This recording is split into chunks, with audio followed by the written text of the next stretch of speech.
ఇగో మనందరికీ అడవన్నా అండ్లుండే జంతువులన్నా ఎంత భయం కదా. మనం అప్పుడప్పుడు ఒక ఎలుగుబంటి ఒకటి గట్ల పొలాలలోకో రోడ్డు మీదకో వస్తేనే వెనుకకు మరి చూడకుండా ఒకటే ఉరుకుతాం కదా. గట్లాంటిది ఒక ఏనుగు రోడ్డు మీదకొచ్చి కోపంగా గింకారాలు చేస్తే 6 సెకండ్ల పంచ ప్రాణాలు అరవైపోతాయి. అగో అచ్చు గట్లనే జరిగింది ఇక్కడ కూడా. ఓ పాలిగా ముచ్చట చూసొద్దాం చలో.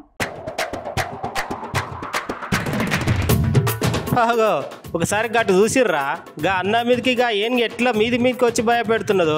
జర్ర అంటే ఎంత పని అయ్యేది కదా. అసలు ముచ్చట ఏంటంటే మన పక్క రాష్ట్రం కర్ణాటక రాష్ట్రం శ్రీ మంగళం దగ్గరలో ఇగో గిట్ల ఏనుగు మస్తు అల్చల్ చేసింది.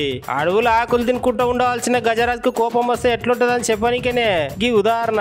అసలే ఎండాకాలం తిన్నికే తానికి ఏమైనా దొరికిందో లేదో, తిని ఎన్ని దినాలైందో మరి. ఇగో గిట్ల రోడ్డు మీదకి వచ్చి హల్చల్ చేసింది. ఒక్కసారిగా ఏనుగు అట్లా చేసేసరికి ఇక రోడ్డు మీద పోయే బండ్లకి అన్ని మోటార్ బండ్లకి మస్తు అంటే మస్తు తిప్పలయ్యింది. చాలా మంది బండ్లు వదిలిపెట్టిస్తుందా ఒక్క ఉరుకుడ కాదంట. అంతే కదా నల్ల యమధర్మరాజు చక్కగా వచ్చి ఎదురుగా నిలబడితే ఎవరు మాత్రం పారిపోరు చెప్పుర్రి కదా.